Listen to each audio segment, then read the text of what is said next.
Hello everyone, I am Miss Teller, and happy holidays to all of you. Some of you might be on winter break.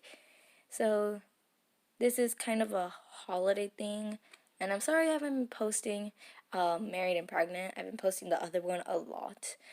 So we're on part 3, and I might do more than one chapter on this video. Might. Keyword might in that sentence, just so you guys don't get your hopes up. But if I feel generous, which I do because it's the holiday season, then I'm probably going to give you more than one chapter today. So let's get straight into it. Part 3 of Married and Pregnant, a Drarry fanfic. Harry's point of view. I got into the hospital bed as Hermione brought Madame Pomfrey over. She did a quick scan over me and said, "Well, you seem fine. Come back in a week just to make sure, especially if you keep having these symptoms." I nodded, and we left. At breakfast, I kept my head down and stayed quiet. Every time I looked, Draco was farting with another boy. Ron and Hermione noticed none of it. Draco's point of view. Honestly, I cannot get that raven-haired, green-eyed boy out of my head. He felt so good, but there's no way I can ever date him. If I did, I am sure my parents would be mad enough that I'm gay, let alone that I'm dating my enemy. It's not like he truly liked me. I'm sure the only reason he was crying was out of embarrassment. Being fucked by your enemy and thinking it was something, but being rejected is another thing. Shaking the thoughts out of my head, I went back to continue flirting with other boys. And as I was speaking of it, he left. Oh well. So Draco, you finally accepted that you're gay. How are you going to tell your parents? Pansy asked. I sighed and said, I'm not really sure. They won't like the fact I am, but I don't know if they will be accepting. How can they not like the fact you are, but be accepting? Blaze asked. Just not like it. Just deal with it. As long as I'm happy, I explained. They nodded. Well, I'm finally glad you accepted who you are. Now let's talk about Potter, Pansy said urgently. I rolled my eyes, said, What about Potter? Said Pansy, nudging me on the side of my elbow, the fact that you had a major, big, super duper crush on the guy. I do not have a crush on Potter, I said in a bored tone. But you always talk about him, Blaze said thoughtfully. Yes, but I don't have a crush on him. I only talk about him to keep up with his stupid actions, I tell him. They accepted the answer and stopped talking about it. 1 week later, I was called to the hospital to see Harry crying, both of his friends comforting him, giving me dirty looks. What? I asked. Madame Pomfrey told us she would give us space. And I walked out. Come on, Harry, you can tell him, Ron said. And if he abandons you, I'll punch him in the face again, Hermione added. Tell me what? Spit it out, Potter, I said. I'm pregnant with your child, Harry said and began sobbing, leaning into Hermione, who was looking at me with a scary look. But that's impossible. You're a male. I mean a male that could do that. Hasn't been around in like forever, I said in a confused tone. Yeah, well, Harry can, and I swear if you abandon him and the baby, Granger, I can't. By law, if Malfoy impregnates someone, they must marry, I explained, not wanting to get hit. Harry looked up at me with a look that can only be described with a mix of hope and horror. If you hurt him, I will unleash Hermione on you, Ron said. I nodded and said, I won't. Then McGonagall and my parents walk in. McGonagall looking upset, Mom looking a mixture of happy and sad. Dad was, of course, unreadable. Harry's point of view. I looked over at my new in-laws, Narcissa grinning at me and glared at her son, and Lucia's face was unreadable. McGonagall looked disappointed in us. So you all know the law, right? McGonagall asked. Yes, ma'am, we all replied, except for the adults. Good. I expect you to still attend classes. If you're feeling anything wrong, someone will take you up here. You and Draco will share a room that I have set up. Any questions? When we said nothing, she left the rooms, the adults staying behind. Both parents turned to Draco and Narcissa, saying, I cannot believe you knocking up someone, and while you're still in school. Not only does it look bad on you, but poor Harry too. Did you stop to think for 1 minute? Draco turned paler, if it's even possible, and said, I thought about it for 2 whole months, and he gave consent. It wasn't rape. Yes, but are you two even dating? And what about Pansy, Mr. Malfoy said. Yes, we expected to see Pansy, not Mr. Potter, Miss Malfoy said. Well, you see, turns out I'm gay, and I broke up with her like a long time ago, Draco said. But no, we aren't dating, he added. What about you, Mr. Potter? What do you think? Mrs. Malfoy said, if I knew I could have been pregnant, I would have said no. Would have saved me a lot of heartbreak as well, I said, glaring at Draco. Heartbreak? Miss Malfoy asked. Choose what you say carefully. Malfoy growled. I smirked. Karma's a bitch.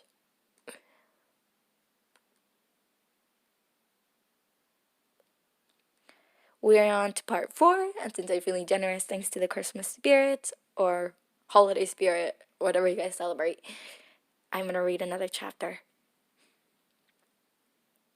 Part 4. Draco's point of view. Shit, he's going to tell them. Draco decided to one-night stand me. I thought he liked me, but he told me he used me just to see if he was gay. Harry said. Mother turned to me, fire in her eyes, and her nostrils flaring. I cannot believe you, Draco Lucius Malfoy. Not only did you make him pregnant, but you also used him. I bet you were obvious to how you hurt him. After all he has done for us. My mother shook her head in disbelief and walked out. My dad then said quietly, not only are you a faggot, but now you have disgraced the family name. I am disappointed to call you my son. Then he walked out. I looked at Potter, who does not look happy, as I thought he would, for ratting me out. Well, Potter, you happy? I asked. A little. Your father's a jerk, though, Potter said, looking down at his shoes. I shrugged as McGonagall allowed us to go out of the hospital and led us to our new room that Potter and I have to share. His friends have not left him, both still giving me awful looks. I think I'm fearing for my life. When we walked in, McGonagall decided to leave. The room was a mixture of the Slytherin common room and the Gryffindor common room. There's 2 doors. I hope me both first to be separate bedrooms. We walk up to the closet one, and I saw it's We walk up to the closest one and saw it was a nice bathroom, much like the prefects. Then another one, which is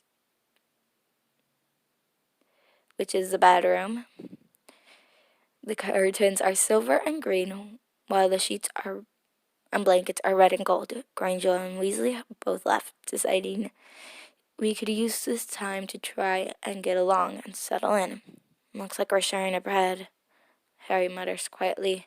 I laughed and said, Merlin, no. You can take the bed. I'll sleep on the couch. Harry turned to me confused. Why are you going to sleep on the couch? Because you're pregnant. I may hate you, but you're pregnant. However, if you weren't and somehow forced into the situation, I'd be kicking you onto the couch, Draco explained. I nodded and said, okay, thank you. I just began setting all my clothes into the dresser, Harry doing the same. I did not pay much attention, but when I looked over at him, I swear I saw some girl clothes. I went back to what I was doing. Once we finished, it was time to go to dinner. I turned to Harry and said, if we're going to be married, we might as well start spending time together and, well, be more civil. Harry nodded and reached out to shake my hand. I shook, and he said, so, do you want to eat together, or... He trailed off and looked at the floor. We can eat together a few times, I guess, if you feel like it. I mean, we do have to get used to eating together. My table or yours? I asked. He looked up. Your table at dinners, mine at lunch, separate at breakfast. Sounds great. Follow me. I led us out to the room and into the great hall, and please act civil around the Slytherins. I will, Harry said quietly. We sat down and began to eat. Granger and Weasley came over, giving me dirty looks again. I just ignored them and acted normal. Harry just sat there quietly and ate. I looked around and noticed everyone's acting normal, but they were glancing at Harry with questioning looks. How's it going? How's everything going, Harry? The weasel asked. Surprisingly okay, everything is fine, Harry said, smiling. Once we finished eating, we went back to our new room, took showers, got ready for bed, and went to sleep, me on the couch and Harry on the bed. The next day, which was Saturday, my bad, we decided to stay in the room and get to know each other. But for some reason, Harry is wearing a dress. But I decided to ignore it and call us in some food, not really feeling like going to the Great Hall. Okay, I have to know, why are you wearing a dress? I asked, breaking the silence. Harry looked up and said, well, sometimes I like to wear girl clothes. But I don't go by she when I do it. I just like it.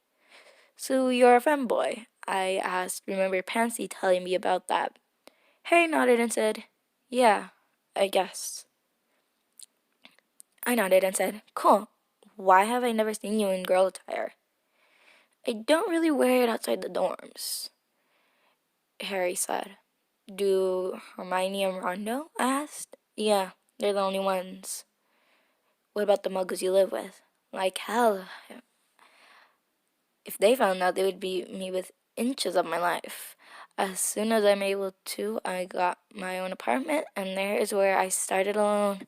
The only time I did wear these clothes at Dursley's was when they were on long trips without me. Harry explained. Oh, okay. I guess that makes sense, I said, ignoring the fact that he was beaten. He seems fine. That, if it matters, I mean, if he was abused, someone would have known. Right? And just for the spirit of Christmas, I'm going to read one more chapter for you guys. Since I haven't read the series in a very long time, I'm going to read it one more time for you guys. One more chapter. So, Part 5, Harry's point of view. It's now Sunday. Draco and I are eating at separate tables. I decided earlier to wear my pink dress that goes to my knees with flat black dressing shoes. Ron and Hermione are finally glad that I accepted myself, to the point I would wear girl clothes in public. The best part? No one is questioning me. I still can't believe you have to marry Malfoy, Ron explains, glaring at his food on the plate. I shrug. It could be worse. How? Ron asks. Malfoy could just ignore me, make me go through this alone. He could force me to abort the child, I respond. Why don't you? Hermione asked. I shrug and continue eating. Well, either way, Malfoy ruined your life, Ron says, and the three of us agree. From the back of the room, Malfoy came up to me and asked, I ruined your life? Malfoy.